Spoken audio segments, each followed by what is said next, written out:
Je suis Régis Fassia, je suis diplômé d'une école supérieure de commerce et titulaire d'un master en marketing.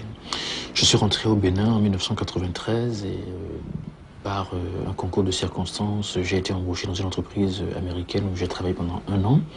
Et c'est fort de cela qu'au bout de quelques mois, j'ai créé Top Chrono en 1995. L'idée elle est venue de façon très simple. Là où je travaillais était mitoyen à l'UNICEF. Ils avaient une logistique extrêmement importante des 4x4 pour faire la livraison de courrier. Et c'est là que je me suis dit, mais plutôt que de mettre en place une logistique aussi importante, pourquoi ne pas créer une entreprise de courrier express? Donc c'est comme ça que l'idée a germé dans ma tête, que j'ai conçu ce qu'on appelle le business plan.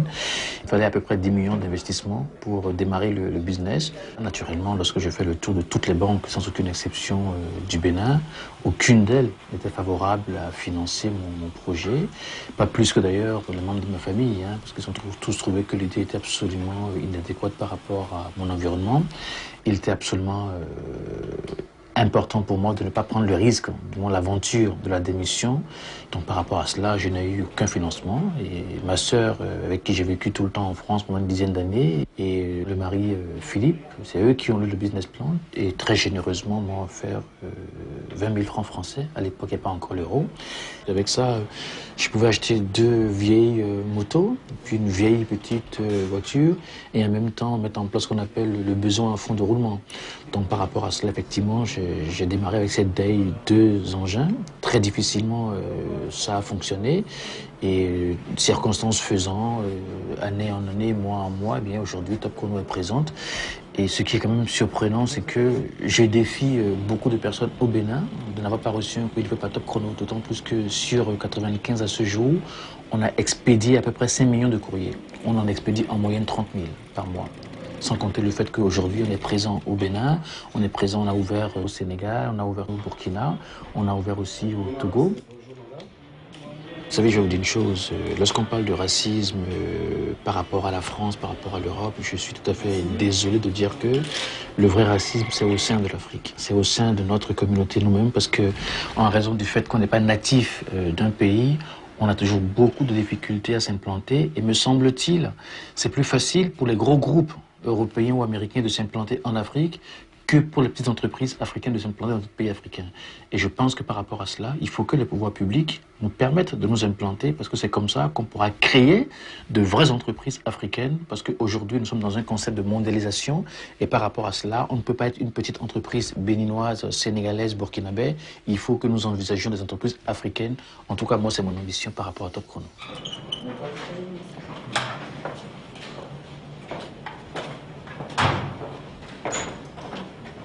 Au départ, nous étions deux personnes. Il y avait moi, plus un chauffeur-livreur et puis une commerciale. Donc on était à peu près 3. Et naturellement, ça a pendant très longtemps été difficile de payer même ces 3 personnes. Et aujourd'hui, 12 ans après, nous sommes plus d'une centaine en consolidé dans tous les pays où nous sommes présents. Quand on vient à Top Chrono, on a tendance à penser qu'il y a des femmes qui y travaillent, mais en réalité, les femmes sont en front office et les hommes sont en back office. Et par rapport à cela, vous savez, je vous dis une chose. En Afrique, c'est peut-être partout pareil, je n'en sais strictement rien. Dans tous les cas, en Afrique, l'intégrité des femmes est absolument remarquable. Je pense que les femmes sont beaucoup plus honnêtes, beaucoup plus intègres. Une fois encore, je m'excuse auprès des hommes. C'est pas du tout une façon je dirais, de décrier la junte masculine. Simplement que, effectivement, au niveau de la motivation, au niveau de l'intégrité, au niveau, je dirais, du savoir se donner au travail, les femmes, en tout cas en Afrique, ont une certaine avance par rapport aux hommes, étant entendu que sur l'ensemble de l'effectif, les femmes représentent à peu près 20%. Donc, il ne faut pas non plus exagérer. Il y a peut-être 20 femmes sur 100 personnes aujourd'hui qui y travaillent. Cette semaine, nous avons enregistré 2729 bordereaux utilisés pour la livraison de 3219 plis. Le nombre des instances au vendredi soir était de 28 contre 59 la semaine passée. Nous faisons ce qu'on appelle la messe tous les mardis, au cours de laquelle l'ensemble du personnel est invité à assister au rapport d'activité de l'entreprise. Ça nous permet à tous de voir comment est-ce qu'on a travaillé, qu'est-ce qui a été fait de bien, qu'est-ce qui a été fait de mal, et par rapport à cela, mettre en place ce qu'on appelle des stratégies d'action corrective pour la semaine qui suit. Et cette messe est obligatoire pour tout le monde. Elle dure juste 45 minutes, de 8h à 8h45, et elle est obligatoire pour l'ensemble du personnel, car elle nous permet de démarrer la semaine avec encore plus de motivation, de détermination dans le travail. J'accorde une attention particulière aux personnes privées. Lorsqu'ils viennent chez nous et qu'ils ont des moyens relativement modestes, eh bien, on leur fait des réductions. On leur permet parfois d'expédier des passeports, des documents à leurs enfants à l'étranger. Et c'est ce que j'appelle l'entreprise citoyenne. C'est-à-dire que cette entreprise qui se veut aussi au service des concitoyens. Et pour moi, c'est extrêmement important parce que l'objectif pour moi n'est pas de gagner de l'argent sur le dos de toute la communauté, mais simplement d'apporter un service. Et ça aussi, nous voulons le faire et nous savons le faire à Top Chrono. Ok, madame, on s'occupera de vous, hein. D'accord?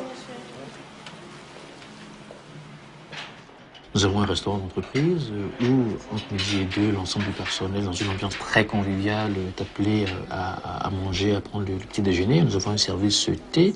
Bref, nous avons mis en place tout un ensemble de logistique qui permet aux employés, au-delà du stress du travail, eh bien, de se retrouver dans une ambiance très très conviviale. Et c'est cela aussi que nous essayons de promouvoir par rapport à ce que j'appelle la notion d'entreprise famille.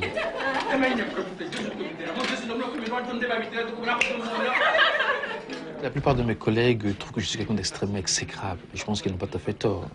Mais ce qui est quand même paradoxal, c'est que malgré ce côté exécrable qu'ils me reprochent, ils restent très très longtemps avec moi. C'est bien la preuve que le turnover chez moi n'est pas très très développé. Mais c'est vrai que lorsqu'on a envie de travailler avec Top Chrono, il faut être très rigoureux, il faut avoir une volonté très très forte par rapport aux procédures.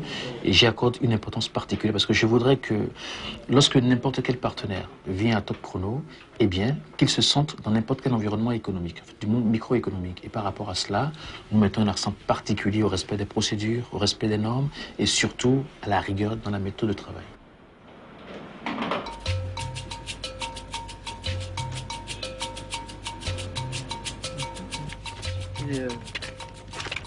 Alors, comment ça se passe à l'école? Et pourquoi la plante, là, les fleurs ne poussent pas correctement?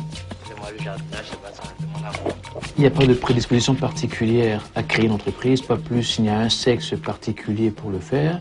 Et je voudrais dire à tous les jeunes que l'espace francophone est un espace qui a beaucoup d'atouts, c'est des millions de personnes, et pour peu qu'ils choisissent de rentrer dans leur pays, eh bien, il y a beaucoup d'opportunités qu'ils peuvent, je dirais, avoir. Par rapport à ça, l'exemple Top Chrono en est un, et je voudrais leur dire que personne d'autre que nous-mêmes ne pourront construire notre continent, et pour cela, il faut que nous rentrions chez nous, parce que la jeunesse est porteuse d'imagination, elle est porteuse de créativité, et cette créativité, nous devons la mettre au service de notre continent, l'Afrique, et faire en sorte que, lorsqu'on parle de globalisation, que nous soyons toujours présents.